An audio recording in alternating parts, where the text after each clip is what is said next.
buenas tardes, muy buenos días a los compañeros de Buddhist Door en español. Está conmigo Sergio Stern.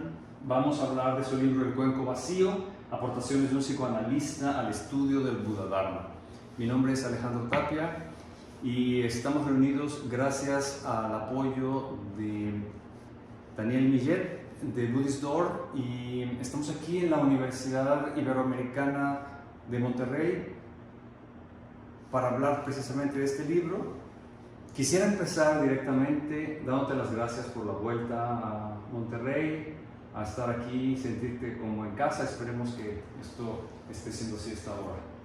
Claro que sí, yo estoy muy agradecido, Daniel, contigo por haber gestionado este encuentro con Alejandro. Ha sido muy agradable conocernos esta mañana y la verdad es fantástico que podamos tener esta entrevista de manera presencial y no haberla organizado a través de algún medio virtual.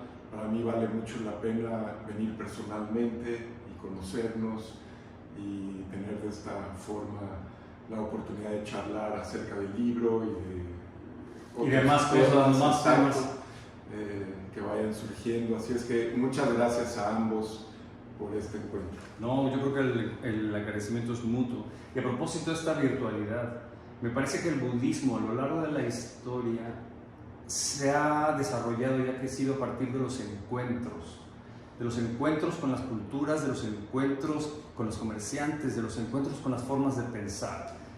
Y este es uno de los temas que me interesó muchísimo de tu libro. ¿A qué estoy haciendo referencia? A los judíos budistas, a los jubus. Me llamó muchísimo la atención porque ¿qué es? ¿Podrías compartirnos qué es el jubus? ¿Cómo se entiende? Tú como judío, tú como practicante budista, ¿cómo se da esta apropiación, la podemos llamar, del budismo? Que me ha resultado muchísimo, muy interesante que lo planteas en tu obra. Sí, es un tema muy interesante y que además en lo personal me toca de manera muy especial. Quisiera aclarar que es un fenómeno muy marginal, o sea, definitivamente no es algo que uno vaya a encontrar de forma como muy prominente dentro del judaísmo. Finalmente creo que somos un grupo bastante pequeño de personas que por alguna razón, y ahorita quisiera hablar un poquito más acerca de eso, se ha dado en nosotros, como bien lo dijiste, una especie de encuentro, un encuentro muy significativo entre estas dos tradiciones, la que podría ser, en mi caso, la tradición de origen, que es el judaísmo. Yo vengo de una familia judía, de migrantes que llegó a México a principios del siglo pasado, y crecí en una casa convencional, podríamos decir, donde se practicaba el judaísmo más de forma tradicional que de forma religiosa. Y con los años, pues yo fui interesándome por todo un camino de búsqueda que eventualmente me condujo hacia el budismo. Entonces, la primera manera de responder a esta pregunta es que el fenómeno de los yugos, podríamos decir de los judíos budistas, pues tiene un contexto histórico, social muy específico. Primordialmente esto se da en los Estados Unidos. A partir de los años 60, pues mucha gente empieza a interesarse por este tipo de preguntas. Quisiera llamarlas las preguntas importantes de la vida, preguntas espirituales obviamente, pero que van más allá de cualquier nombre que les pudiéramos colocar. Son las preguntas que nos conciernen a los seres humanos. ¿Qué hacemos aquí? ¿A dónde vamos? ¿De dónde venimos? ¿Por qué sufrimos?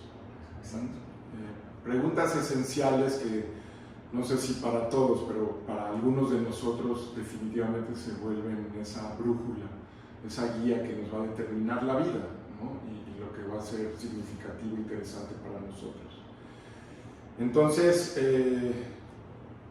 como judío descubriendo el budismo, es que un buen día me di cuenta que Bueno, me estoy adelantando tantito. Quisiera antes decir lo siguiente.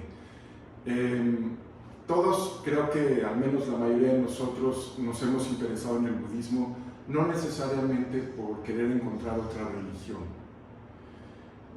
No es que nos estemos convirtiendo a otra religión. El budismo, para la mayoría de los occidentales, yo quisiera pensar que obedece más a este tipo de búsqueda que yo mencionaba en relación a estas preguntas fundamentales, en relación a este deseo que tenemos de conocernos a nosotros mismos. Casi diría, el budismo para nosotros es más una psicología o una filosofía de vida, un arte de vivir, como algunos lo han definido, más que una religión propiamente dicha, ¿sí? Y también quiero asumir que la mayoría de nosotros partimos de una cierta insatisfacción con nuestra religión de origen, porque esta religión en la que crecimos a lo mejor no contestó de manera como pudo haberlo hecho, de forma que nos conmoviera realmente, al menos quisiera pensar algunos de nosotros, ya sea porque se practicaba de una forma muy convencional la religión, o en términos de conceptos ya caducos, que de alguna forma no nos hablan, no nos despiertan, no conectan como con esa hambre espiritual, con esa inquietud, que es la que en el fondo nos mueve en este camino de búsqueda. Entonces, esta combinación de una cierta insatisfacción con nuestra tradición de origen, con nuestra religión de origen, y esta necesidad de buscar algo que sí pudiera hacer sentir vivas estas preguntas, pues a muchos de nosotros nos colocaron en este camino de entrar en contacto con otras cosas, con otras formas de pensar. El mundo de Oriente se volvió como fascinante para muchos buscadores a partir de la década de los 60, como mencionaba.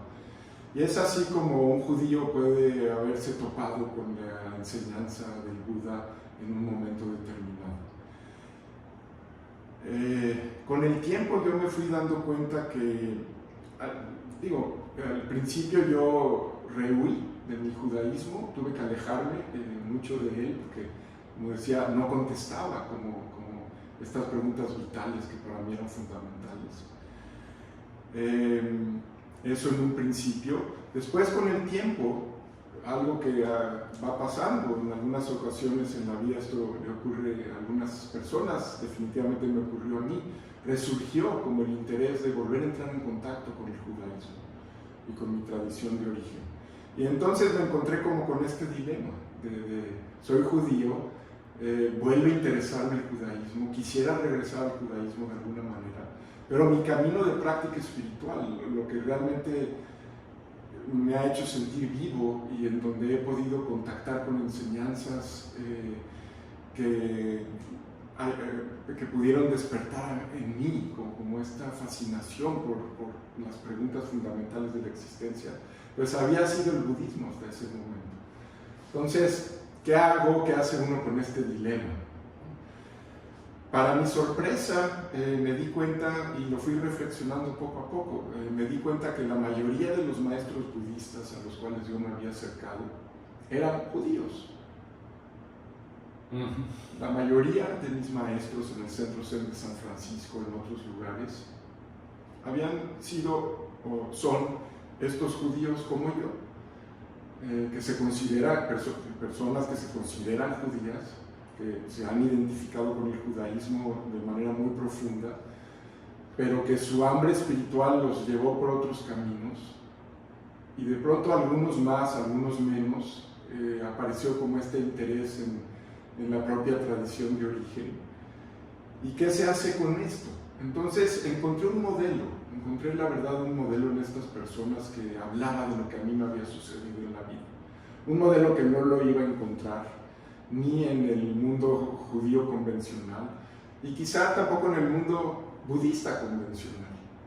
O sea, tenía que encontrar otros seres humanos que han habitado esta frontera. Hay otras fronteras, ¿no? Pero bueno, esta es la frontera que a mí me ha tocado vivir.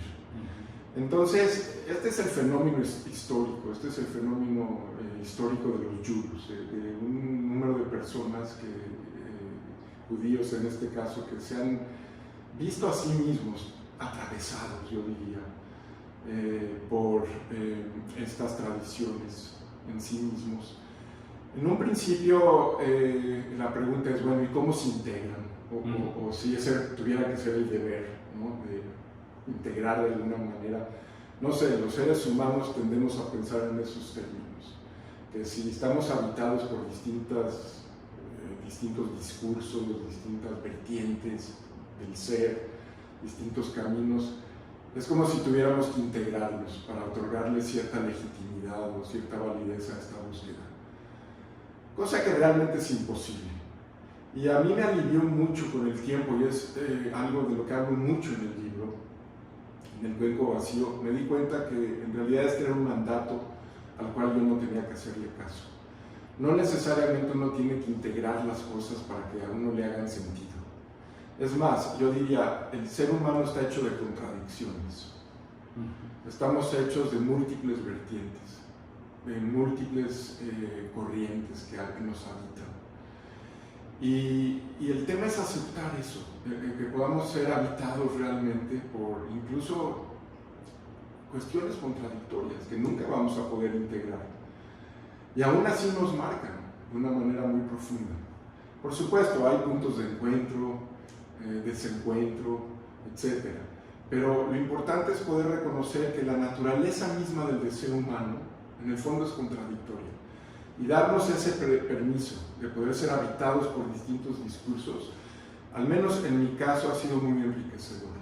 Entonces, con gusto y honor, podría decir, he logrado habitar, ¿no?, esta categoría, que finalmente no es más que un nombre, finalmente no es que sea algo demasiado real en sí mismo, es una forma como de hablar de algo. Pero este fenómeno del yugo, de poder ser un judío interesado en el budismo, de poder ser un judío con una práctica budista fuerte, que al mismo tiempo ha decidido regresar como a sus orígenes y tratar de ver, bueno, de qué se trata, ¿no? La prueba está en que el año pasado estuve un año estudiando judaísmo en Jerusalén, y por primera vez en mi vida yo pude acceder ya con, digamos, el camino recorrido a través de la enseñanza budista. Y no estoy hablando como de ligar conceptos, estoy hablando de que ese camino de búsqueda despertó en mí una inquietud que me hace regresar al judaísmo desde otro ángulo y con otra visión, en donde también incluso puedo cuestionar cosas que a lo mejor uno no cuestionaría si nunca ha salido, digamos, como de su entorno, el entorno que uno recibió, ¿no? Tradicional.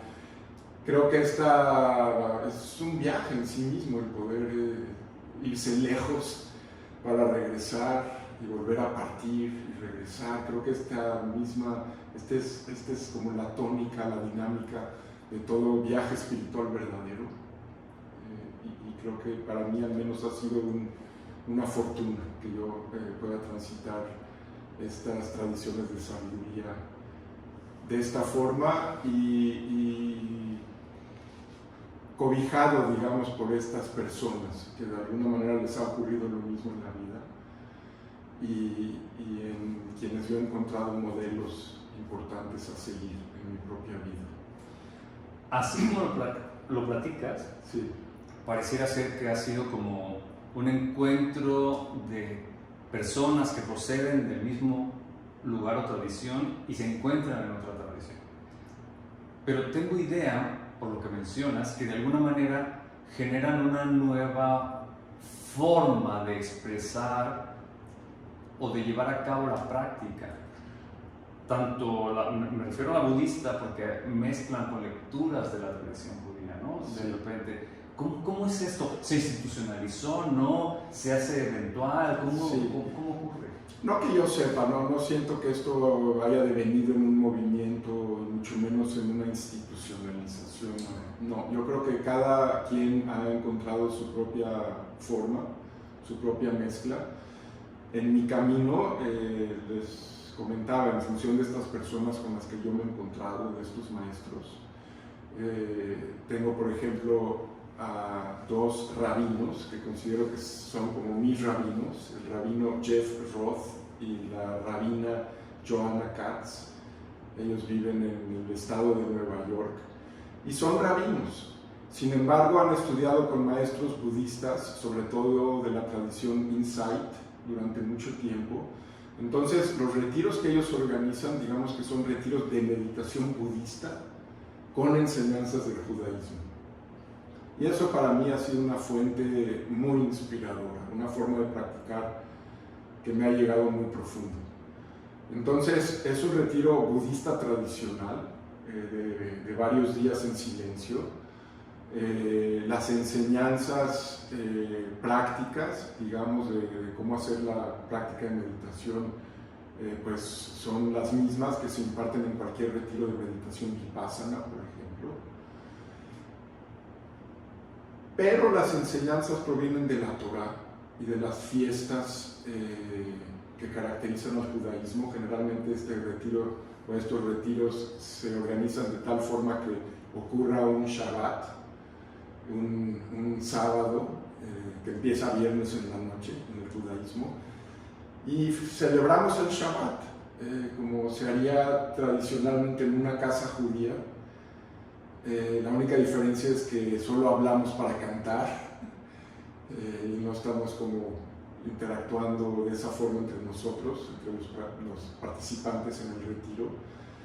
Pero celebramos el Shabbat, estudiamos la Torá como se suele hacer en todas las sinagogas del mundo, justo el capítulo que se está estudiando esta semana en todas las sinagogas del mundo. Y estamos meditando al mismo tiempo durante todo el día. Entonces, ese es un ejemplo. El otro ejemplo es el de mi otro maestro muy querido, Norman Fisher, uno de los maestros más importantes del Centro Zen de San Francisco. Yo con él he hecho muchos retiros Zen tradicionales que nos llamamos Sesshin, en donde son retiros budistas. Por ahí en sus pláticas de Dharma toca algún tema relacionado con el judaísmo, pero no necesariamente. Él es un judío budista muy importante también en el mundo y seguido como por muchísimas personas. Sus retiros Zen son totalmente Zen. Uno no intuiría de ninguna manera, o no necesariamente, que él además tiene un interés fuerte y profundo en el judaísmo. Ahora, con él mismo yo he estado en otros retiros judíos, de meditación judía, con él y con un amigo de él que ya falleció, el rabino Alan Lu. Ellos dos solían organizar retiros de meditación judía. No era un retiro zen, era un retiro de meditación en silencio generalmente. El entorno era Tassajara, que es un monasterio zen en las montañas de California. Pero estos retiros a los que yo acudía con él y con el rabino Alan Lu, en realidad no eran retiros zen, eran retiros con meditación, pero se hablaba del judaísmo y de temas que en ese momento se decidió tratar como tema de estos retiros en particular. Entonces, a Norman yo lo conozco en dos contextos, y uno podría pensar, ¿cómo? Vuelvo a decir, no tenemos que resolver estas contradicciones. En el fondo, esto sí lo creo yo profundamente, la práctica es la misma. No quiero decir con esto que los caminos sean los mismos. No. Incluso pueden ser muy distintos. Y a veces esto que muchas veces uno escucha decir de las personas, bueno, en el fondo todos los caminos son iguales o llevan a lo mismo. Puede ser, pero finalmente sí, y de maneras muy diferentes. Entonces no se trata de aglutinar todo tampoco, como en una misma cosa. Creo que ese es un grave error, y un error muy frecuente en el que uno pudiera caer. Hay que preservar las diferencias. Son caminos distintos, pero ¿a qué me refiero? Con que en el fondo es una misma práctica. Me refiero a que en el fondo el espíritu de lo que nos informa en un camino de práctica es el mismo. ¿Cuál es? Vivir de manera más amorosa en este mundo. Eso es todo. poner atención amorosa en nuestras vidas, despertar, vivir de forma más despierta, más conectada con nosotros mismos, con los demás, con el mundo. ¿Qué forma va a tomar eso? ¿Qué ropaje? ¿Qué tipo de prácticas se van a desarrollar? Ahí es donde entran las diferencias. Y las diferencias son muchas y son muy importantes. Pero creo yo que lo que estamos tratando de hacer en el fondo es eso, vivir de manera más amorosa, los seres humanos en este mundo difícil en el que nos toca vivir, de manera más conectada y más despierta. Y desde ahí es que el judaísmo, tanto el judaísmo como el budismo, me han hablado y me han hablado de manera muy profunda. También dentro del budismo te podría yo decir, el Zen ha sido mi práctica fundamental, pero también he hecho retiros de meditación vipassana, también he tenido maestros en mi vida que provienen de la tradición Theravada. Y también uno podría ahí engancharse en pensar que a lo mejor no se llevan estas distintas escuelas dentro del budismo y que uno tuviera que elegir entre una y otra. Y sí, puede ser que para profundizar uno tenga que concentrarse, sobre todo durante tiempos prolongados, en un camino particular. Pero contestaría igual, en el fondo la práctica es la misma. La práctica es aprender a vivir de manera más amorosa en este mundo. Claro, y también podríamos pensar que diferentes tradiciones o diferentes religiones, cuando se vuelcan hacia dentro de sí mismos, lo que están buscando es como esta respuesta a las preguntas importantes de la vida, independientemente de la tradición que venga, ¿no? Lo pensaba un poco en el sentido de, sí, lo estamos pensando en términos budistas, lo estamos pensando en términos del judaísmo, o bueno, dentro del budismo existen distintas tradiciones, como dices, que no se llevan, pero también podríamos extenderlas, no sé si lo consideres, podríamos extenderlas a otras religiones, de las cuales no estamos considerando el día de hoy, ¿no? Estas otras religiones tienen sus propias preguntas y su propia, digamos, como espiritualidad, ¿no? O vuelta hacia sí mismo, ¿no? Exacto. De acuerdo, yo estoy hablando ahorita por mi historia, por quién soy yo acerca de esta frontera entre el judaísmo y el budismo, pero por supuesto que se ha constituido una frontera muy importante entre la tradición cristiana y el budismo, y hubo una época que se ha llamado la época de oro en la península ibérica, en la Edad Media, en que el judaísmo, los místicos del judaísmo, del islam y del cristianismo interactuaban entre sí, se polinizaban mutuamente en sus caminos de búsqueda, sin perder cada uno su especificidad. Entonces tenemos muchos ejemplos. En la historia del budismo, pues su movimiento hacia Occidente obviamente iba a entrar en contacto con estas grandes tradiciones de Occidente, y a mí me parece algo maravilloso que se pueda dar también esta polinización entre lo que viene de Oriente y estas tradiciones de las cuales partimos nosotros. Polinización le llamas, ¿no? Sí, como las abejas que llevan el polen, digo, no soy un experto en esto, pero que polinizan las flores, llevando de un lugar al otro esta información importante y enriqueciendo mutuamente. Y es que parece que eso es lo que ocurre con el budismo, ¿no? Empieza en la India y se va extendiendo hacia China, digo, estoy hablando de hace 2500 años, ¿no? Claro. Se va extendiendo hacia China, se va extendiendo hacia el sureste, va llegando a Oriente Medio, se va extendiendo también hacia el Egipto, ¿no? En África, hacia Europa, y van apareciendo diferentes formas de budismo. Sí. Es paradójico cómo a Estados Unidos, por ejemplo, llega el budismo Zen en un momento histórico particular, muy específico, y lo podemos ubicar en esos términos, ¿no? Y esto me hace pensar, una de las dudas que siempre he tenido es, a propósito de que el budismo llegó a China en un momento en que los maestros taoístas y el confucianismo se estaban desarrollando, y entra en diálogo con estas tradiciones, 2000 años después llega a los Estados Unidos un budismo Zen en particular. Una duda que he tenido, que quisiera preguntarte, a propósito de estas fronteras que mencionan, ¿dónde dirías tú que en el budismo zen, ¿no?, termina el taoísmo Sí. y empieza el budismo? Bien.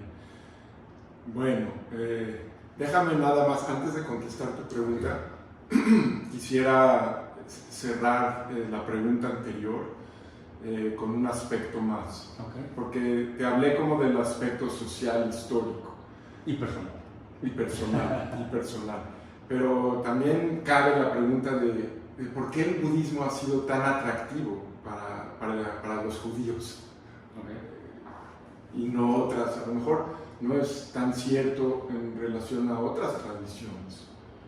El budismo en particular ha sido muy atractivo para el judaísmo.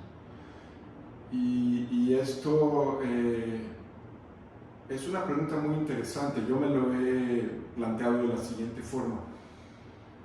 En el budismo, así como en el judaísmo, la naturaleza última de la verdad es irrepresentable. En el judaísmo hablamos de que Dios es irrepresentable. No se puede ni siquiera pronunciar su nombre. ¿Sí? No se puede escribir, no se puede plasmar en una imagen, nada de lo que sea del orden de la verdad última de las cosas puede conceptualizarse, puede representarse, puede atraparse de una manera definitiva. Incluso si se pudiera, sería un gran riesgo, porque estaríamos olvidándonos de la totalidad y creeríamos que ya entendemos, cuando en realidad solo nos estamos relacionando con una parte muy pequeña de las cosas. Entonces hay una interdicción en el judaísmo, la llamamos la interdicción de la idolatría, o sea, de no creer que entiendes, de no creer que puedes, al relacionarte con un aspecto de la verdad, creer que con eso ya estás entendiendo la totalidad de las cosas. Y no confundirte, nunca confundir el mapa con el territorio, el árbol con el bosque. Siempre hay algo del orden de la verdad que se nos escapa y que se nos va a escapar a los seres humanos. El budismo en origen tiene esa misma concepción, esa misma intelección, quisiera decir. El Buda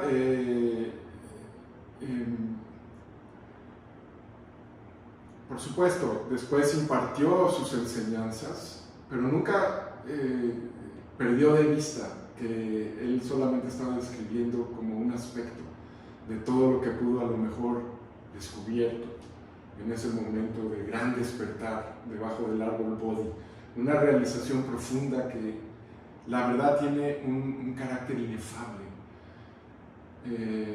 inaprensible, y que nunca los seres humanos vamos a poder atrapar del todo.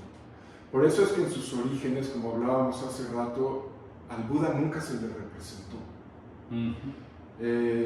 Como mucho, la imagen de un árbol, de un elefante o de una huella, ¿no?, para denotar que ahí ocurre el Dharma.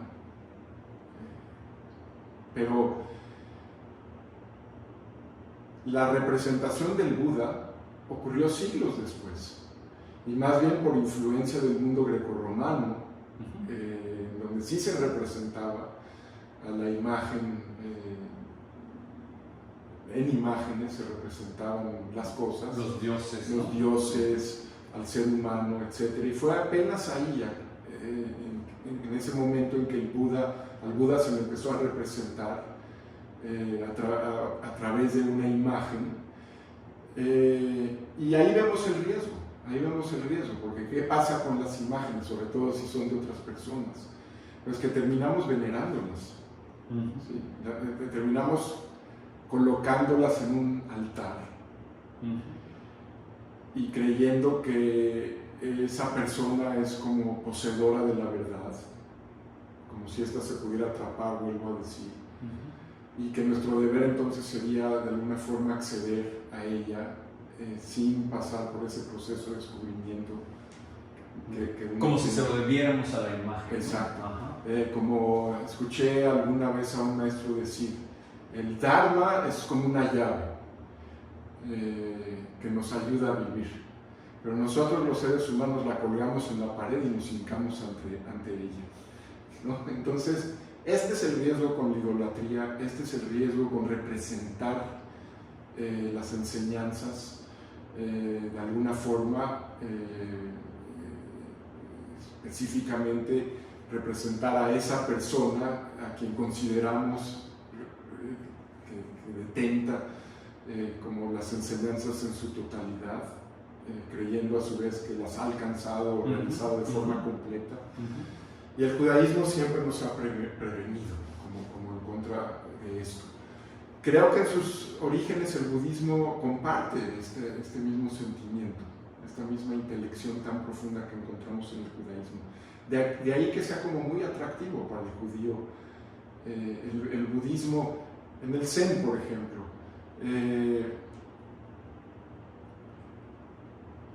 los koans, las historias anecdóticas que recibimos de los maestros con sus alumnos, siempre nos están recordando el carácter inefable de las enseñanzas. Cómo nunca vamos a poder conceptualizar ese caminito para llegar a la verdad. La iluminación misma, ¿qué es? El despertar mismo, ¿qué es?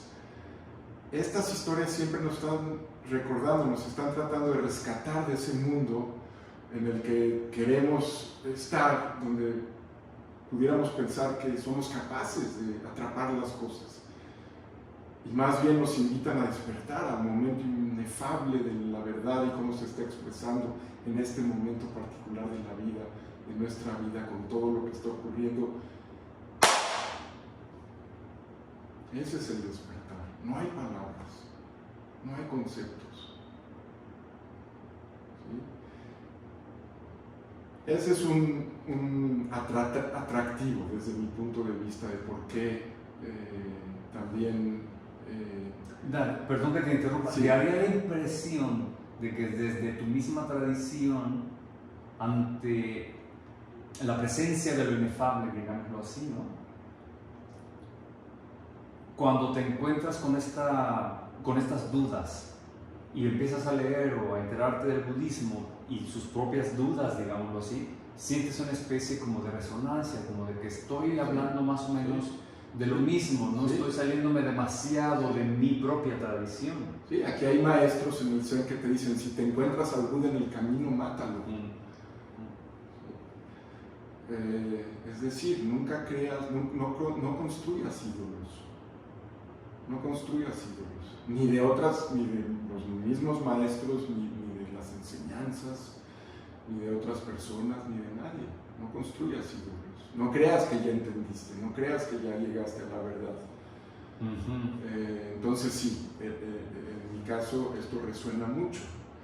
El segundo aspecto es el tema de la ética. O sea, para el judaísmo la ética es lo más importante, la ética en acción. ¿Cómo vamos a construir un mundo mejor? ¿Cómo vamos a vivir nuestra vida de tal forma que sea una vida ética? ¿Sí?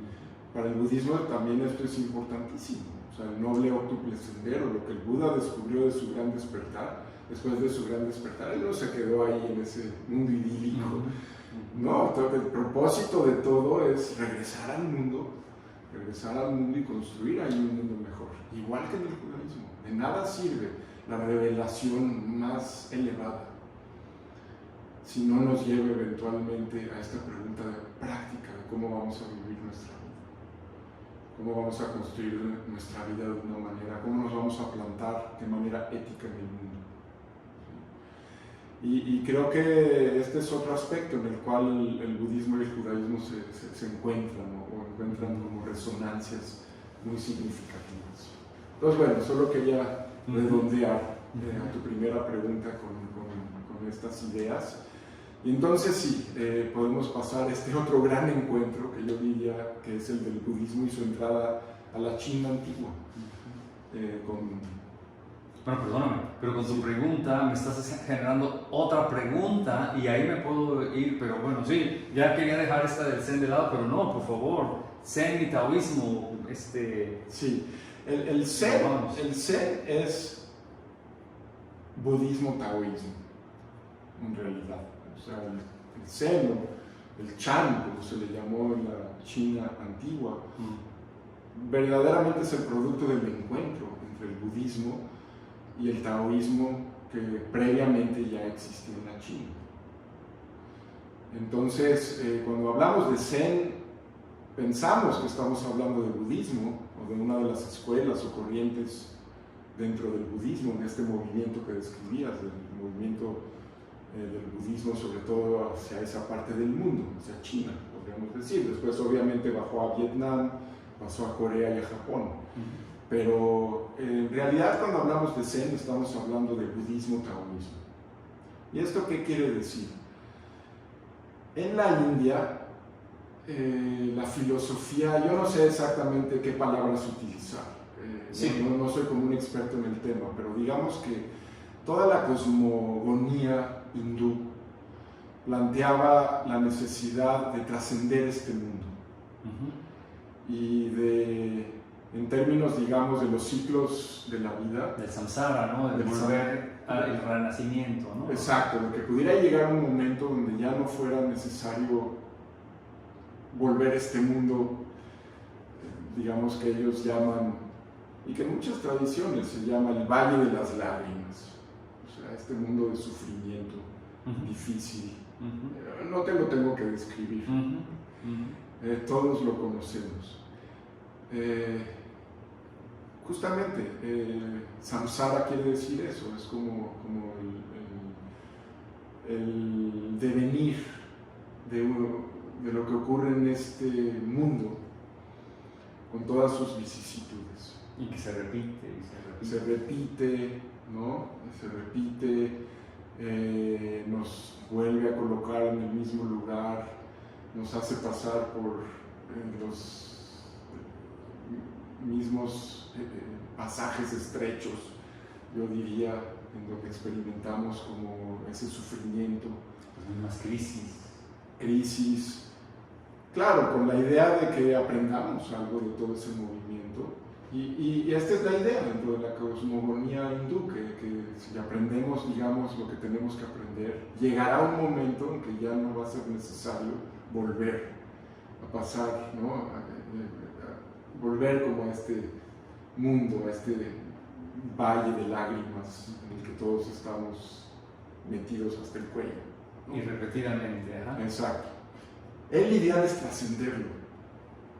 El ideal es trascender este mundo. ¿Sí? Liberarse de este mundo. El mundo de la ilusión, también podríamos, se ha planteado en esos términos, del maya, de la ilusión. Trascender este mundo. No sé, no me atrevería a decir llegar a otro, no sé qué quiera decir eso, pero es trascender este mundo que idealmente tuviéramos que dejar atrás. Esta es la cosmogonía, la cosmovisión dentro del budismo hindú. Del budismo. O de la India. Sí, previo al budismo ya existía. El budismo surge en la India y digamos que se ve empapado por esta forma de percibir lo que es este mundo.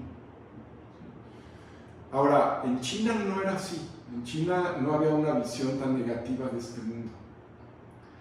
El mundo era bueno. El mundo es bueno. El mundo es positivo. El mundo es fuente de placer. El mundo es fuente de satisfacción también, de belleza, de arte, de orden. La clave está en aprender a fluir con el mundo y no resistirlo. Lo que provoca el sufrimiento no es el mundo en sí. En el mundo, por supuesto que hay sufrimiento, no lo vamos a negar. Hay luz, hay oscuridad, hay bueno, hay malo. Hay tristeza, hay alegría, hay pesar, hay júbilo, hay todo. ¿Sí? Pero no es que eso sea malo en sí mismo. El sufrimiento más bien parte de nuestra oposición a cómo es el mundo, nuestra resistencia, porque no queremos que sea así, nos queremos quedar como con la mitad de las cosas, la mitad que nos gusta. Y si pudiéramos, eliminaríamos la otra parte. Por ponerlo en términos simples, si nos pudiéramos quedar solo con la parte luminosa que nos gusta, lo haríamos. Y si nos pudiéramos deshacer de todo lo que no nos gusta, llamémosle la parte oscura, pues, con gusto nos deshaceríamos de todo aquello. Esto es imposible. Siempre le estamos pidiendo al mundo y a la vida que sea lo que no es, lo que no puede ser. Y esa es la causa de nuestro sufrimiento. Pero no es que haya algo malo, no es que haya algo en sí como del mundo que tuviéramos que rechazar totalmente y postular que hay como otro mundo en donde que a ese sí tuviéramos que ascender, trascendiendo al cual tuviéramos que llegar, y como si la meta fuera esa. No volver, como decía, no volver a este mundo.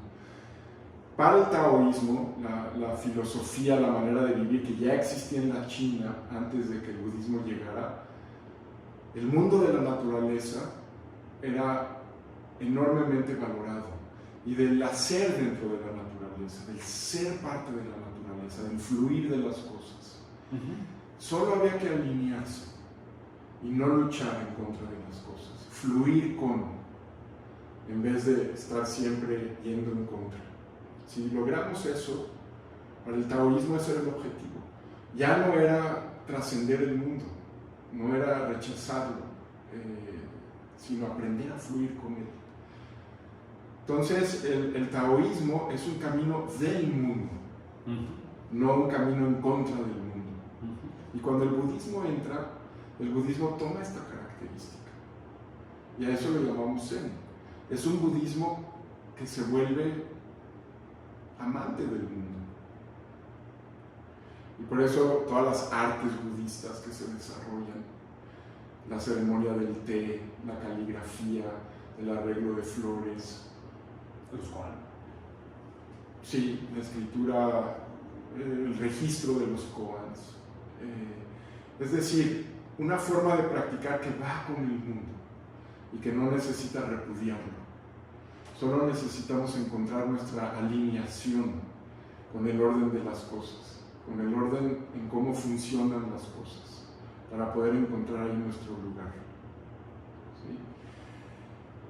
Este es el sabor tan particular, la característica tan particular que tiene el budismo Zen, de ser como un budismo orientado hacia el mundo y no con el objetivo de trascenderlo.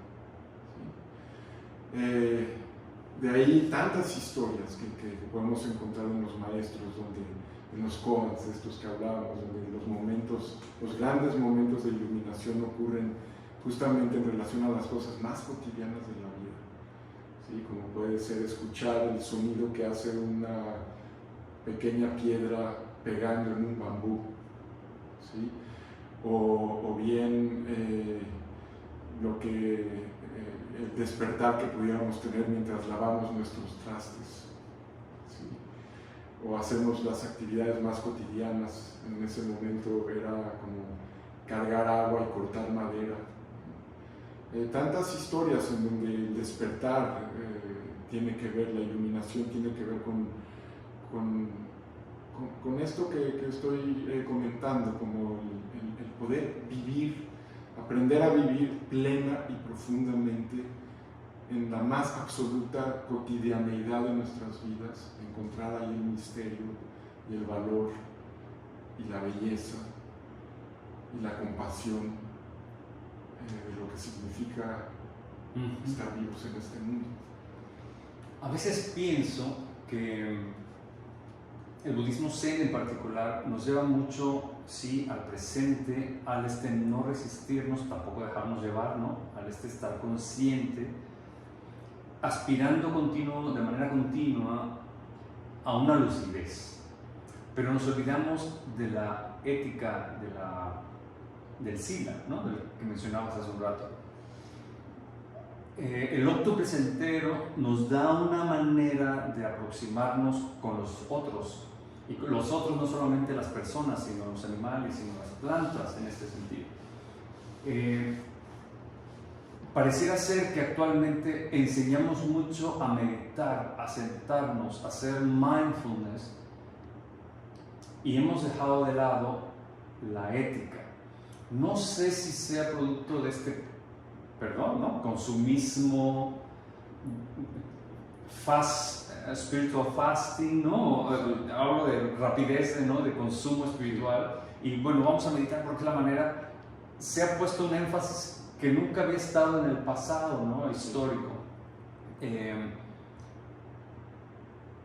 ¿Qué opinión te trae esta parte, este abandono o este dejar de lado, ¿no? Sí, definitivamente, y esto ocurrió mucho al principio cuando el Zen empezó a llegar a Occidente. Se hablaba de Satori, de Kensho, de la iluminación, así como, y estos maestros que llegaban de Oriente, pues, se pensaban así como seres iluminados, Mistificados, ¿no? Mistificados, que habían accesado como a estos estados de conciencia, ¿no? Donde se podía tener como una comprensión casi, te diría, absoluta de las cosas. Pero en realidad eso ha cambiado mucho hoy en día, quisiera decir. También a raíz de los varios escándalos que han ocurrido en Occidente, en las sanghas de distintos tipos, no solo en el Zen, pero también en otras tradiciones. Y el énfasis vuelve a ponerse en el campo de la ética, obviamente, como un aspecto fundamental. Sabemos que el camino está compuesto de tres aspectos, y los tres, son igualmente importantes: sila, samadhi y prajna, o sea, sabiduría, práctica meditativa y ética, ¿no? Es el tripié, digamos, que sostiene nuestra práctica. Y los tres aspectos tienen un valor equivalente. Justamente porque cojeamos hoy en día como de la parte ética en nuestras interacciones y nuestra manera de entender la práctica. Creo que requiere hacerse un esfuerzo mucho más pronunciado en ese aspecto, y definitivamente concuerdo contigo que es ahí donde hoy en día tenemos que poner gran parte del acento, y no en la búsqueda de esas experiencias místicas nada más, o sea, que son muy importantes. Justamente el Zen las valora mucho porque es a partir de esa visión que uno entiende también el lugar de la ética. Si no, nos volvemos como autómatas, que podemos estar como creyendo que estamos aplicando nuestros principios éticos, pero también nos podemos volver muy rígidos, eso es el otro riesgo, y moralistas, y duros con nosotros mismos y con los demás, si perdemos de vista esta gran visión de las cosas, que es lo que en el fondo informa nuestra postura ética en el mundo. Ahora, creo que el Zen siempre tuvo esto muy claro. Es más, en el Zen raramente se habla de la iluminación del Buda, por ejemplo, o de la iluminación en general. En el Zen decimos, la parte más importante de la iluminación del Buda no fue el momento de su iluminación debajo del árbol Bodhi, sino los 40 años que vinieron después. O sea, su prédica, su enseñanza, su manera de vivir, la creación de la sangha, la forma en que se movía por el mundo. Y obviamente son los preceptos éticos. ¿Sí? Entonces, toda la práctica Zen gira alrededor de los preceptos del Bodhisattva. ¿Sí? El Bodhisattva justamente es aquel o aquella que renuncia a la iluminación para quedarse en este mundo, en este valle de lágrimas. En vez de, o sea, te fijas, es como le da la vuelta el Zen a este ideal de trascender el mundo. Más bien renuncias justamente para quedarte aquí, a trabajar con todos los seres humanos, a seguir trabajando contigo mismo, en lo que significa ser un ser humano en este mundo. Y de tal suerte que podamos aprender a vivir mejor. Y para eso, los principios, los preceptos éticos son fundamentales. Son prácticas, más que consignas que tuvieran que aplicarse sí o no. Son prácticas, son caminos de práctica que se desarrollan durante toda la vida. Pero es lo que informa, es como el néctar, es así como la sustancia que hace que transitemos por este deseo y este camino de aprender a vivir de mejor manera en este mundo. No sin ignorar como de dónde parte todo esto, que sí diría yo que es como esa gran visión, finalmente irrepresentable, finalmente inefable, finalmente imposible como de entender de una vez por todas, pero que es lo que está detrás de lo que nos inspira, digamos, a vivir de una manera más despierta y iluminada. De hecho dijiste preceptos y daría la impresión para muchas personas que son como mandamientos, sobre todo si estamos muy acostumbrados al judeocristianismo, ¿no? Sí. Sin embargo, al menos recuerdo los 5 preceptos, ¿no? Adopto la práctica de abstenerme de, y viene, ¿no? La extensión. Es un ejercicio activo, es adopto la práctica de abstenerme. Eso es un acto de voluntad. Exacto. No es de ninguna manera un mandato de no matarás, ¿no? Es adopto la práctica de abstenerme de dañar o matar seres vivos, ¿no? Sí. Curiosamente, ahorita me hiciste pensar, en el judaísmo no existe la palabra mandamiento. Eso es una interpretación posterior. En el original, en el hebreo original, son los 10 dichos, no los 10 mandamientos. Los 10 dichos, los 10 enunciados. Sí, son 10 enunciados. En ese sentido se acerca más a esta concepción de práctica. Son 10 prácticas fundamentales. 10 dichos. 10 dichos. Son los 10 dichos. Sí. No sé por qué después se tradujo esa palabra del hebreo como mandamiento. Okay. Quedó como mandamiento. Justamente como dices, como si fuera algo que viniera de afuera. No, en realidad viene de una visión, viene de una revelación. Y son los 10 dichos que se enuncian en medio de esa revelación. En medio de esa gran revelación, digamos, no me atrevería a definirla, pero ese momento que todos hemos experimentado en la vida, en mayor o menor medida, de entender un poco, bueno, ¿qué somos? ¿De qué se trata esto? Esos momentos donde algo se abre en cuanto a una comprensión profunda de lo que somos, del lugar que ocupamos en el mundo, en el cosmos. Y una revelación se da así, ¿no? Como un acto de sabiduría, no tanto como una especie de mandato. No, es como una apertura radical. ¿Sí? Así la han definido muchos filósofos. Es como es una cuestión ontológica, más que epistemológica. Es decir, es como colocarse en ese lugar de apertura radical. Y ahí aparecen los enunciados, ¿sí? Los dichos de cómo vivir, porque, digamos, desde el punto de vista budista, si lo que aparece en esa revelación es la absoluta interdependencia de todas las cosas. Yo describiría un aspecto de la revelación, de esa revelación, utilizando conceptos budistas de esa forma. En esos momentos nos damos cuenta que todo está absolutamente interconectado. ¿Cómo vamos a vivir si somos fieles a esa verdad?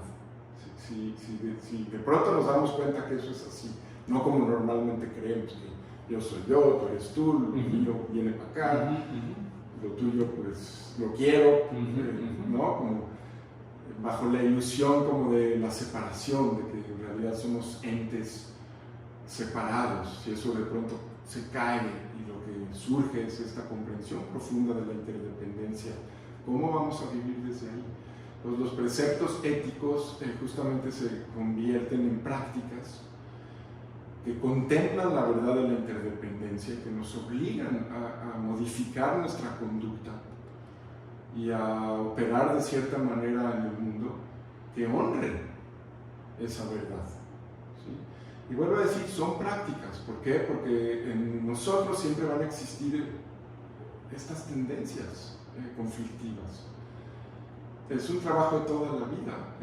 Siempre vamos a estar luchando y batallando con esta estrechez y con esta amplitud en nuestra forma de percibir las cosas. Los místicos llaman a esto la mente grande y la mente pequeña, ¿no? O sea, ambas nos habitan constantemente. En el budismo a veces lo llamamos el ego, ¿no? Es así como la mente estrecha, que solo ve pues nuestros propios intereses y cómo lograrlos. Vuelvo a decir, cómo quedarnos con la parte que nos gusta y deshacernos de la que no nos gusta. A expensas de quien sea, no entran en ese tipo de consideraciones. O esta visión más amplia, en donde nos damos cuenta que yo no puedo ser feliz si tú no eres feliz también, o que tu sufrimiento no solo es tuyo, también es mío, también me afecta. ¿Por qué? Porque todo está íntimamente interconectado e interrelacionado. Entonces, los preceptos son nuestras guías, lo que nos orienta, como bien dijiste, no como mandamiento, así como algo que se tuviera que cumplir, porque además no funciona así, lo sabemos. Los seres humanos sabemos que no funcionan así las cosas. Entonces ayuda mucho más bien encarar los preceptos como caminos de práctica que cada vez nos van acercando más a esa concepción o comprensión, más bien quisiera decir, profunda de la verdadera naturaleza de las cosas. Y ahora que hablas de práctica, bueno, has hablado todo el tiempo de práctica, estamos hablando de una práctica cotidiana, de una práctica, y no solo de todos los días, sino de una práctica, no solo ética también, sino de momento a momento a lo largo del día. Se ha enseñado muchísimo temas como mindfulness, y se ha centrado mucho en el estar presente. Y bueno, yo considero que esto es como enseñar el rosario, por ejemplo, ¿no? O en alguna otra religión enseñar como un aspecto chiquito de la práctica espiritual, cuando en realidad está muy relacionado con un darte cuenta de una realidad distinta, mayor, interconectada. Lo digo porque a fin de cuentas, insisto, se ha enseñado mucho y hay ahora escuelas que pretenden certificar en mindfulness, que te pretenden enseñar esto y hacerte maestro de esto, cuando pues en las tradiciones espirituales orientales esto pues, no ha sido del todo así, ¿no? Claro. Esto me lleva a pensar en una escuela de la psicología, que no me voy a meter por ahí, más bien quisiera meterme por el lado de que hablas en tu libro, sobre la parte de la práctica psicoanalítica. Porque si hay algo interesante, bueno, son muchas cosas interesantes, además de tu judaísmo, de tu práctica budista, que eres psicoanalista. Y entonces desde el psicoanálisis no se deja de hacer psicoanálisis y se hace un psicoanálisis budista. Entiendo que te han preguntado en otras entrevistas cómo es que se mezclan o se incorpora el budismo al psicoanálisis. No va por ahí lo que pretendo, ¿no? Más bien quisiera orientar esta pregunta a ¿cómo integras el psicoanálisis y el budismo en tu vida personal y en tu práctica profesional? Okay.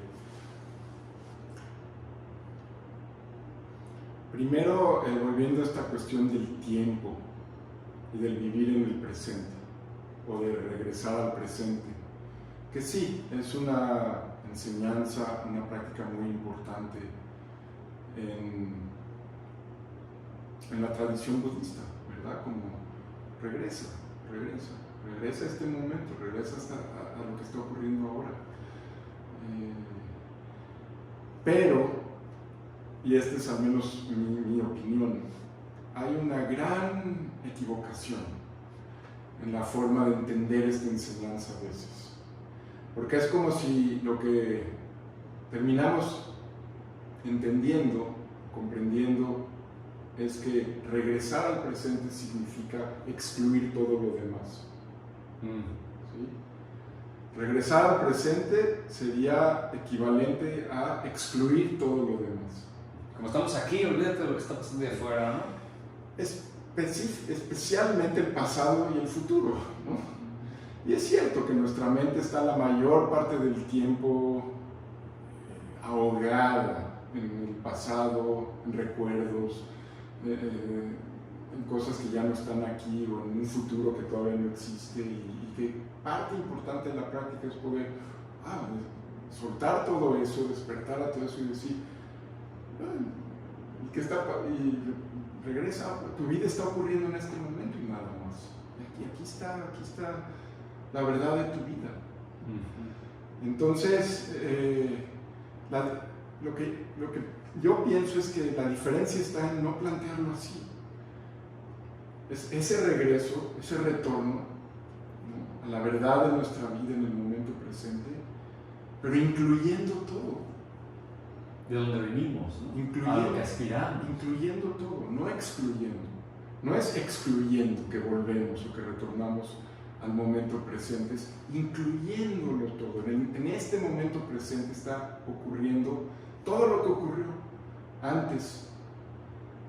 Y si tenemos mucha imaginación, a lo mejor también todo lo que va a ocurrir después, o pongámoslo así, se vuelve entonces este momento impregnado, así como impregnado de todo lo que ha venido ocurriendo con anterioridad y que nos ha llevado a este preciso momento. También se vuelve a su vez la matriz de lo que se va a gestar después en este movimiento hacia el futuro. De ahí que para nada se opone si hacemos este pequeño giro que sugiero, que en realidad es otra concepción del tiempo. No es vivir en el presente, no quiere decir vivir en el presente, quiere decir cambia tu concepción del tiempo. Como en un continuo presente. Exacto, como en una especie de presente que lo abarca todo. Y que incluso tenemos que comprenderlo. Tenemos que comprender cómo este presente llegó a ser. Ahí es donde entra el psicoanálisis, para mí. La historia también, por supuesto, pero el psicoanálisis como este ejercicio de comprendernos a nosotros mismos en el sentido de cómo este momento presente tiene que ver con todo lo que ha ocurrido anteriormente, no solamente en nuestras vidas, sino en la vida de nuestros antepasados, en lo que ha ocurrido a lo largo de las generaciones, ¿no? Y de cómo transgeneracionalmente las cosas se han venido transmitiendo. ¿Sí?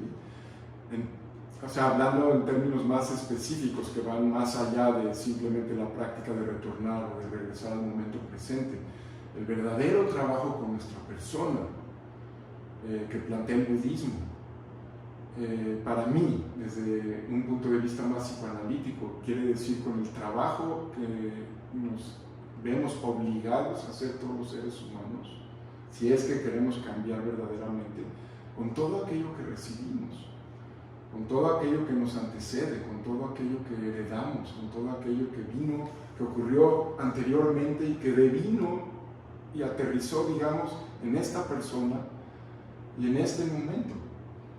Es decir, estamos como trabajando, por utilizar un término del cual a veces se abusa demasiado, pero estamos trabajando con el karma transgeneracional, con todo aquello que hemos recibido en nuestra persona. Como ese pasado, vuelvo a decir, nos hizo y nos constituye. Entonces es desde el presente. Claro que sí, los psicoanalistas lo sabemos muy bien, cómo el pasado vive en el presente. ¿Sí?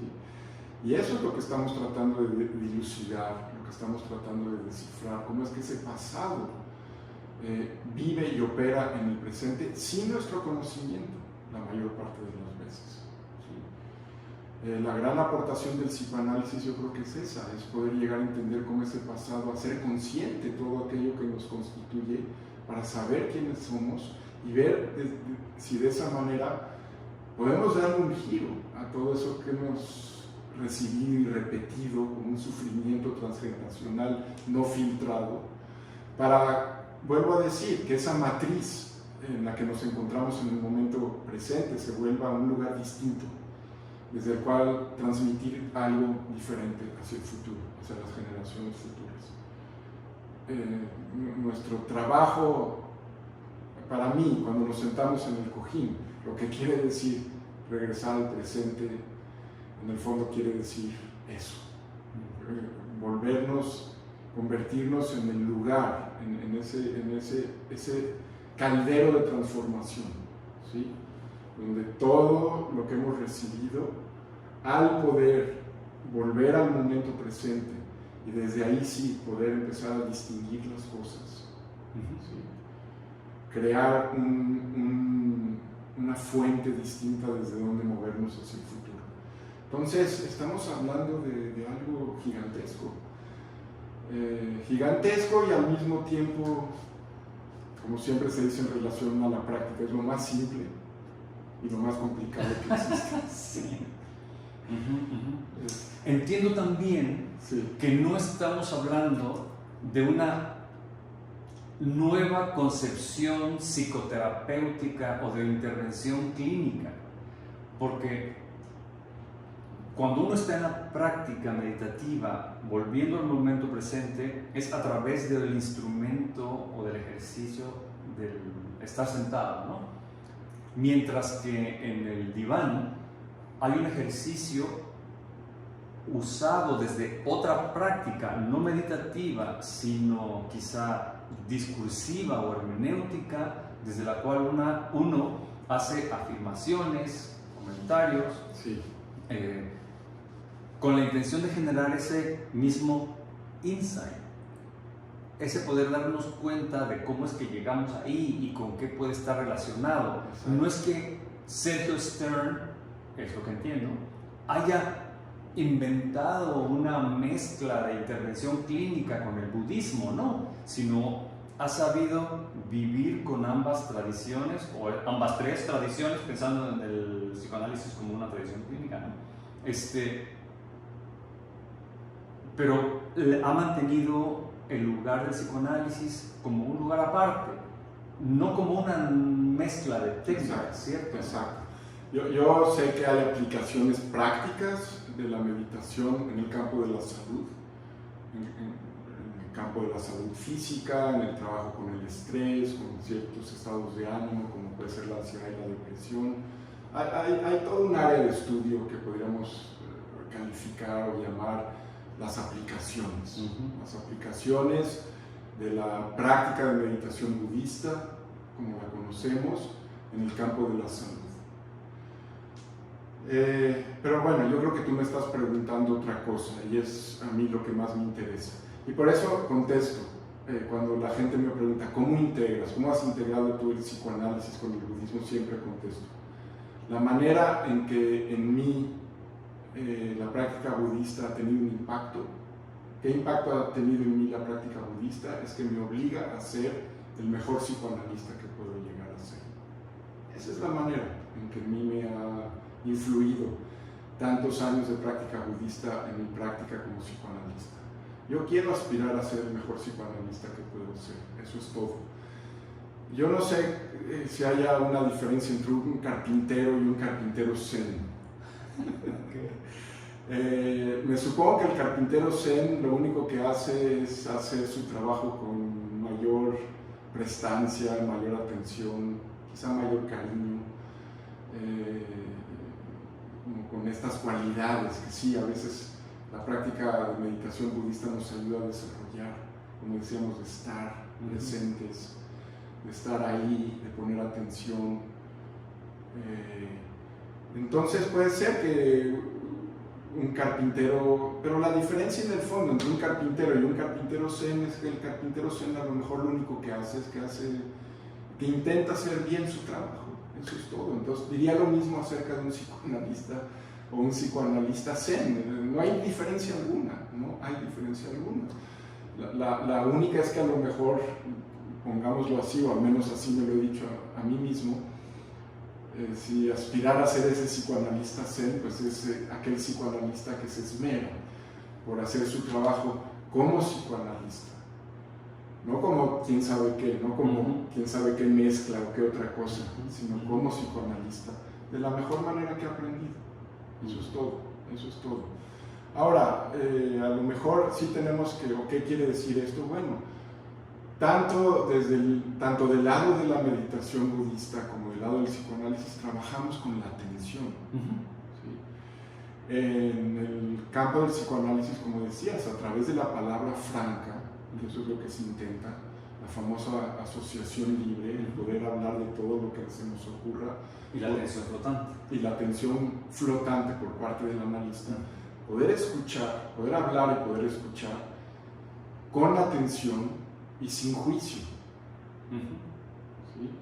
Para que pueda aparecer esa otra verdad que normalmente no se atreve a asomarse cuando estamos tan centrados en juzgar y en calificar las cosas y en acomodarlas en este esquema que hemos aprendido de qué está bien y qué está mal y qué debe de ser y qué no debe de ser, etcétera, etcétera. Cuando meditamos hacemos lo mismo, permitimos que todo lo que tenga que ocurrir ocurra sin quererlo apresar, sin querer deshacernos de ello. Nos sentamos en una postura dignificada para abrirnos a la totalidad de nuestra experiencia y que pueda venir hacia nosotros sin juzgarla. Entonces, en ambos casos estamos desarrollando como el músculo de la atención para poderle dar cabida a otras cosas, a un aspecto de la verdad o a otra cara de la verdad que generalmente no se expresa porque estamos como en nuestro, operando con categorías muy estrechas y convencionales, ¿sí? De qué sí y qué no. Ampliamos, ampliamos, creamos un continente, en palabras de Bion, en donde todo cabe, ¿sí? Tanto a través de la práctica de meditación budista como a través de esta práctica de hablar francamente o libremente con otra persona. Sí. De tal suerte que a lo mejor de una u otra manera a mí en lo personal me ha ayudado mucho, la práctica de meditación budista me ha ayudado mucho a estar más presente en el consultorio con mis pacientes, a tener un registro más fino de lo que yo pudiera estar sintiendo en la sesión, es decir, en mi trabajo con la contratransferencia. Esto es mío, ¿no? Claro, a poder estar como ahí de una forma más abierta, no tan defensiva. ¿Sí? Porque también sí, nos pasa, ¿no? Nos pasa, ¿sabes? A poder cuidar de sí, también a tener como poder crear ese espacio en donde no tenemos que reaccionar, sino más bien podemos esperar. Un poco como lo que hacemos mientras meditamos, en donde nos sentamos a no hacer nada. A no hacer nada, entre comillas. A no hacer nada, exactamente. A empollar un huevo del cual no sabemos qué va a surgir, ¿no? Igual que cuando estamos escuchando a nuestros pacientes. Entonces, desde ahí es que ha habido quizá una intersección entre estas dos prácticas y mi forma de ser psicoanalista. Pero vuelvo a decir, mi intención nunca ha sido crear una técnica nueva de intervención. Claro. Eso hay personas que probablemente lo hagan y se lo dejaría a esas personas que sabrán hacerlo mucho mejor que yo. Yo aspiro a ser un buen psicoanalista, una buena escucha, en el fondo. Hasta le quitaría esa palabra psicoanalista. Me contentaría con poder decirme a mí mismo, lo único que estás tratando de hacer aquí en tu trabajo con tus pacientes es ser una buena escucha. Una buena escucha para ellos, para ellas, para que puedan escucharse a sí mismos también y para que a través de este dispositivo puedan escucharse esas otras verdades que a veces no tenemos tan fácil acceso a ellas. o esas verdades que están dentro de nosotros que buscan por salir Sí. y no siempre les damos permiso, ¿no? Exacto. Por eso se genera este continente. Exacto, y que a veces son partes que no nos gustan de nosotros, o sea, como partes que preferiríamos no ver. Pero yo me he movido con los años también a pensar, y quizá esto es otra de las influencias importantes que ha tenido en mí un camino, mi tránsito por el camino de la práctica budista, es que también he aprendido que los seres humanos no solo reprimimos como la parte más oscura de nosotros mismos, sino también la parte más luminosa.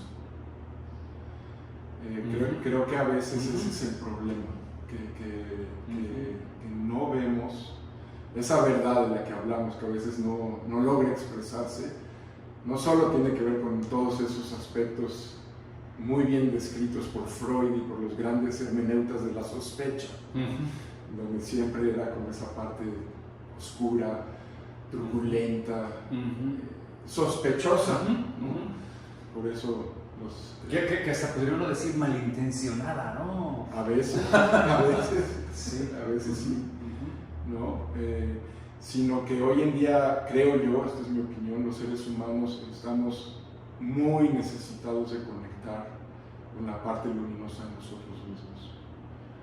Y esa es la que tenemos reprimida, esa es la que mantenemos alejada, esa es la que nos da mucho miedo como expresar y entrar en contacto. Yo a veces digo, esto te lo digo a ti, y bueno, ahorita... Y ahora ya quedó grabado, cuidado. Ya quedó grabado, pero, sí. Pero trato de ver a cada uno de mis pacientes como un Buda. Cuando un paciente entra por la puerta de mi consultorio o abre la cámara de Zoom, lo primero que trato de imaginarme o de pensar es en eso. Estoy hablando ante un Buda. Y que no se me olvide, ¿sí? Estoy muy en contra de esta forma de practicar el psicoanálisis en donde hay como una jerarquía o una especie de... como si los pacientes vinieran a hacernos daño de alguna forma, a sabotear, ¿no? A sabotear el proceso y a sabotearnos, ¿no? Como esta visión persecutoria del paciente, ¿no? O alguien que viene a defenderse de la verdad, de las verdades dolorosas de su propia vida. Por supuesto que todo eso es cierto, y es un aspecto, sí. es una capa, ¿no? Pero yo quiero ver a cada uno de las personas a las que tengo la fortuna de escuchar como Budas verdaderamente, como personas que están haciendo su mejor esfuerzo para vivir esta vida de mejor manera, incluso si a veces resulta ser contraproducente. Y entiendo que lo dices no como si fuera un Buda a quien hay que venerar, porque ya hablamos de lo iconoclasta, tampoco a quien hay que destruir, ¿verdad? Sino como un Buda en el sentido de alguien que trae sus preguntas, que trae su crisis, como describes la parte de la vida del Buda precioso en tu libro. Pero este paciente llega incluso con el potencial de entenderse. Exacto. Con el potencial de cambiar, con el potencial de entenderse, con el potencial de transformarse. Pero volviendo a lo que hablábamos, cuando digo ver a cada una de las personas con las que trabajo como un Buda, a lo que me refiero es que esa persona es inefable. Justamente. Exacto. Es inefable, irrepresentable en el fondo, irreductible a una sola cosa. Es eso. Claro, esto es una crítica, perdón, para los psicoanalistas que creo que no andan por acá, pero es una crítica a muchos expositores, psicoanalistas que nos presentan en los congresos y nos dicen: este paciente es un así, y entonces trae así, por consiguiente funciona así, y lo que yo tenía que hacer era así. Jesús bendito, perdón por mi expresión de otra tradición, pero es así como... Sí. ¿Cómo? Exacto. Entonces, es esa naturaleza inefable de las cosas, lo que no quiero que nunca se me olvide, esa naturaleza irrepresentable. Eso quiere decir que ninguno podemos ser sujetos, sometidos como a como si una parte pudiera describir el todo. Yo creo que eso es violencia, yo creo que eso es un ejemplo de violencia, cuando se lo hacemos a los demás, cuando nos hacemos a nosotros mismos. ¿Sí? Es que es reducirnos, objetivizarnos. Objetivizarnos, exactamente, es el peligro en el que podemos caer también como psicoanalistas. Nunca, bueno, habrá quienes sí lo hicieron, pero no se ha cuestionado tanto como que en la práctica clínica del psicoanálisis haya afectado el judaísmo como religión o como tradición religiosa. Sí, como el fundador, ¿no? Esto lo hemos hablado. ¿Por qué tendríamos que pensar que Sergio Stern, por adoptar el budismo, tendría que afectar la práctica clínica? El psicoanálisis es el psicoanálisis, la práctica clínica es la práctica clínica, y no le metemos ni al Buda, ni al Cristo, ni a Mahoma, ni a etcétera, etcétera, ni a Calvino, ni así. Lo que quisiera recalcar es que seas budista, que seas judío, no afecta tu práctica clínica como psicoanalista, en el sentido de que le inventes, le agregues, le superponga. Porque sí afecta, obviamente. Sí. Porque finalmente vas a ser el psicoanalista que eres en función de lo que es tu vida. No solo del programa, de la escuela, de lo que fuiste a estudiar. Ajá, como todos. Exacto. Como todos los clínicos. Todos como judío, como budista o interesado en el budismo, obviamente mi práctica psicoanalítica se va a ver profundamente afectada. Pero como bien dices, no es que algo se le superponga en ese sentido. Opera desde otro lugar. Y es desde ahí que a mí me ha interesado explorarlo, y espero es desde ahí que espero lo haya logrado plasmar en el Cuenco Vacío.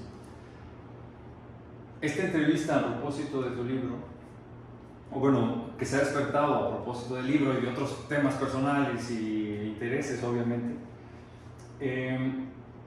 mencionas en tu texto que, bueno, lo voy a leer, si no te importa, ¿no? Además, déjame decirte, todas tus preguntas son muy buenas, entonces que no se nos vaya a escapar ninguna. Bueno, nos podríamos estar toda la mañana y toda la tarde aquí. Hay una pregunta que tú mencionas, dices, lo que aquí escribo es un intento por encontrar sentido a mi propia vida. Lo dices en la página 47. Y quisiera hacerte a ti la misma pregunta que tú le haces al lector. En un momento dices, ¿cuál es la pregunta que te convoca a la existencia? Aquella cosa crucial que tienes por hacer. Haces esa pregunta en algún momento al lector, ¿no? Sí. Yo quisiera preguntarte a ti, ahorita, después de haber terminado este libro, ¿cuál es esa pregunta que te convoca a la existencia? Aquella cosa crucial, y quisiera agregar, que aún tienes por hacer.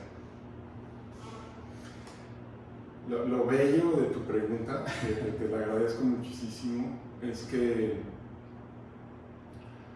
yo podría responderla de manera distinta cada día.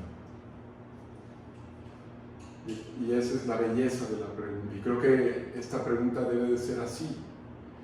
Debería haber una prohibición de no contestarlas siempre de la misma manera. Okay. Cuando escribí el libro, la pregunta era, bueno, yo descubro que en mí hay diferentes, que he sido atravesado por diferentes caminos de búsqueda, diferentes preguntas, diferentes vertientes, diferentes formas de pensar, diferentes tradiciones. En el libro lo describo como mi tripié, el budismo, el judaísmo y el psicoanálisis. Y la pregunta fundamental que me llevó a escribir el libro era esa: ¿qué hago de todo esto? Vuelvo a decir, es contradictorio la mayor parte de las veces, A veces se llevan bien estas tres corrientes, pero la mayor parte del tiempo no tanto, y hay discusión entre ellas y argumento, y la gente me pregunta, ¿cómo lo integras? Y yo nada más me rasco la cabeza y digo, no puedo contestar, nada más ni quiero integrarlo, no es mi meta.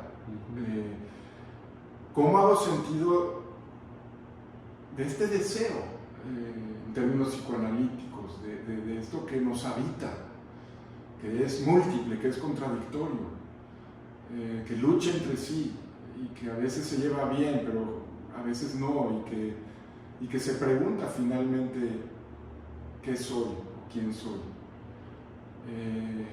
Y el libro es la respuesta, yo quisiera pensar, como a este cuestionamiento que yo me hago en lo personal. Tú has sido atravesado, has tenido la suerte o la mala suerte de haber sido atravesado por estos caminos de tripié, ¿sí? De búsqueda intensa en la vida. Desde muy niño me han aquejado estas preguntas de quiénes somos y por qué estamos aquí, cómo hemos de vivir. Y de ahí he salido a buscar, he decidido y he salido a buscar, y me he topado con estas tradiciones que pues, a mí me han llamado. Y bueno, la pregunta era, ¿y ahora qué hago? Casi como queriéndome dar una explicación a mí mismo de qué ha sido, o en qué ha consistido este camino de búsqueda. Hasta este momento al menos.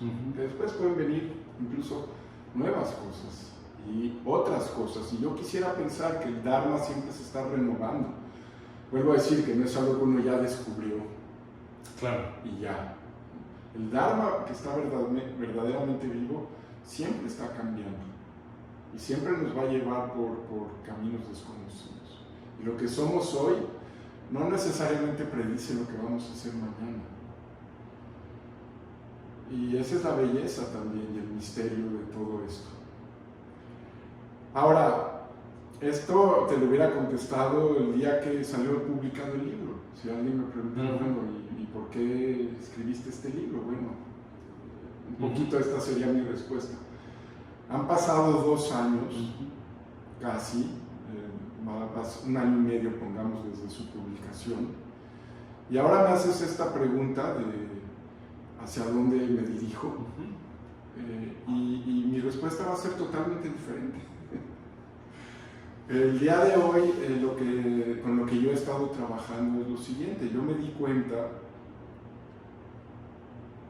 que había construido como una especie de identidad, ahora como escritor, antes como transmisor del Dharma, no quiero decir como maestro, porque nunca he recibido la transmisión oficial, para empezar, en el linaje al cual pertenezco, y tampoco me ha gustado a mí ubicarme en ese lugar como maestro. Sí fui fundador de un espacio de meditación en la ciudad de Jalapa que se llama Montaña Despierta, y fui el fundador, entonces me toca ocupar un poquito ese lugar de dirigir las cosas, de facilitarlas, de hablar de lo que yo he aprendido en la vida, estos caminos. Entonces, como facilitador, como psicoanalista, hablando de mi práctica clínica y cómo se conecta con todo esto que hemos estado hablando, y ahora como escritor. Bueno, quizá un buen día me di cuenta que había construido una identidad, y empecé a sentir que esa identidad, que no es que no me dé muchísimas satisfacciones, por supuesto que sí, pero me empecé a percatar que se estaba volviendo como una especie de cárcel para mí. Te apretaba. Sí, me apretaba. Me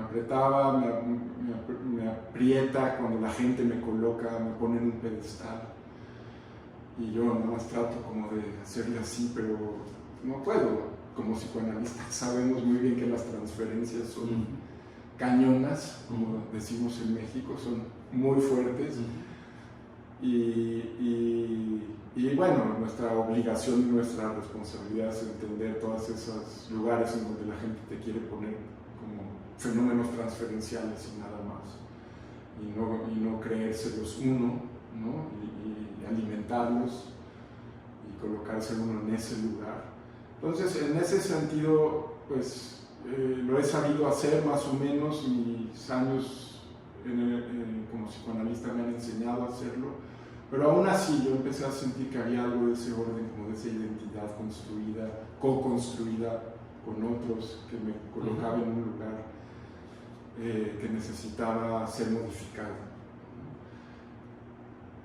Y particularmente por una razón, porque yo me di cuenta, sobre todo cuando hablaba de las enseñanzas budistas, que es fácil hablar, por ejemplo, de la sabiduría, de la compasión, del amor desinteresado. Y me di cuenta que la única persona con la cual no practicaba esto era conmigo mismo. Entonces, ¿qué viene para mí? Un camino de práctica en el que pueda aprender a quererme a mí mismo mejor. Mi lugar en el mundo más o menos he aprendido cuál es y cuál quiero que sea. Me gusta, me apasiona mi profesión, me gusta, lo sufro también, como debe de ser mi trabajo. Me gusta lo que estudio, descubrí que me gusta escribir, ojalá eso pueda darse de nueva cuenta en un futuro.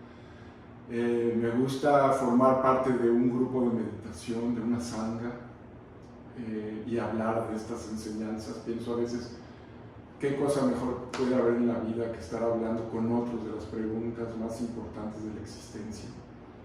Creo que no hay nada que pueda ser mejor que eso.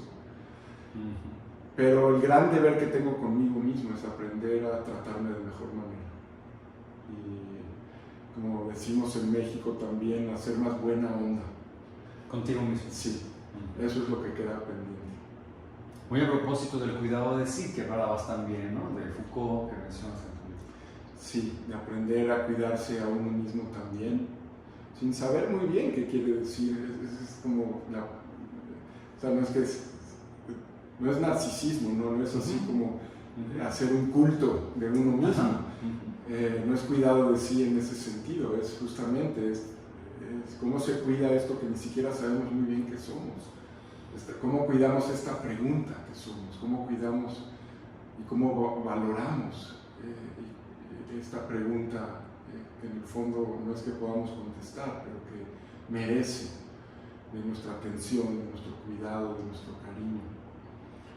Y a veces resulta más fácil hablar de amor desinteresado. Creo que esto que yo descubrí en mí mismo no me ocurre nada más a mí, es más, creo que le pasa a la mayoría de las personas. Hay una epidemia en nuestro mundo, sobre todo en el mundo occidental, de auto-odio y de poca valorización, ¿no? Siempre funcionamos en base a parámetros de lo que deberíamos ser y nunca alcanza, y nos maltratamos mucho los seres humanos, y creo que luego no es ninguna sorpresa que tratemos mal a los demás, ¿no? Si no hemos aprendido a tratarnos a nosotros mismos de mejor manera, pues cómo podemos esperar tratar de mejor manera a las otras personas. Pero es más fácil plantearlo al revés, como mi deber es ayudar, o servir, o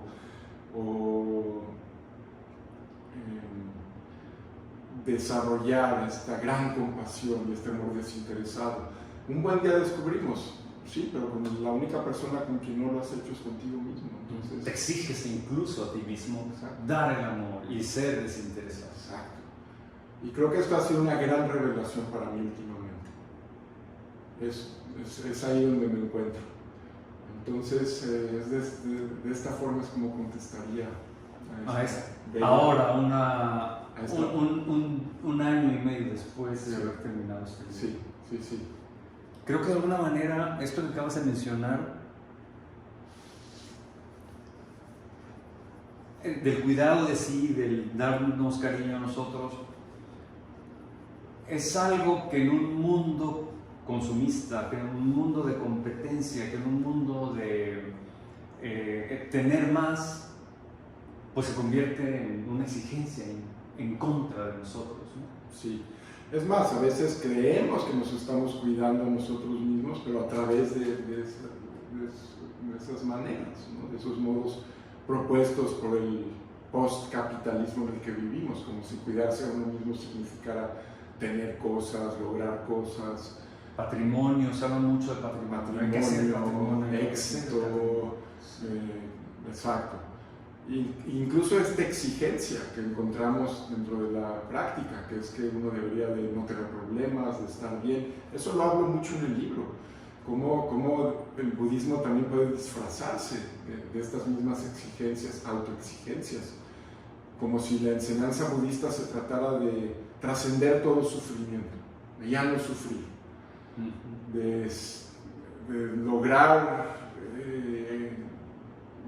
vivir de tal forma con perfecta ecuanimidad o serenidad de espíritu, ¿no? O sea, cómo paradójicamente estos mismos ideales que son tan opresivos los podemos encontrar en nuestra práctica y empezarlos a utilizar de esa misma manera flageladora para con nosotros mismos.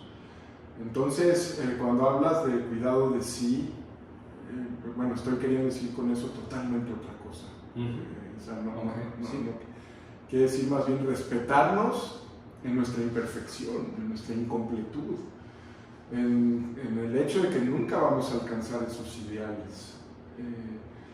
Nos podemos querer y podemos querer la vida a pesar de eso, a pesar de que vamos a seguir sufriendo, vamos a seguir enfrentando nuestras crisis, vamos a seguir fallando.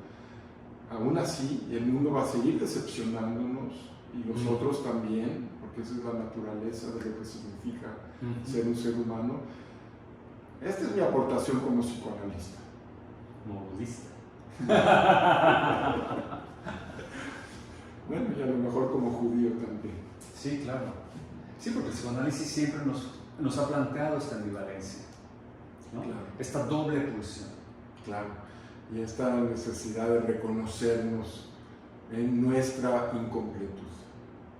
No en el momento en que logremos como esa supuesta completud, como si ahí empezáramos a existir, ¿no? Que es a veces lo que nos puede hacer creer la práctica o no. Muchas veces, pues sí, estos caminos de práctica espiritual. O escuelas clínicas incluso, ¿no? Incluso, sí, exactamente. El que podamos más bien reconocernos en nuestra más absoluta incompletud y aún así poder apreciarnos y a los demás también, por supuesto, precisamente por eso. Sergio, dejamos la entrevista aquí. ¿Quisieras agregar algo? Pues nada, solo decirte que lo he disfrutado mucho. Finalmente creo que logramos nuestro cometido y era que esto se volviera más una conversación que fluyera libremente. Sí. Y tus preguntas han sido muy inspiradoras, creo que han sido una buena guía para aún así orientar un poco los temas que hemos querido tratar.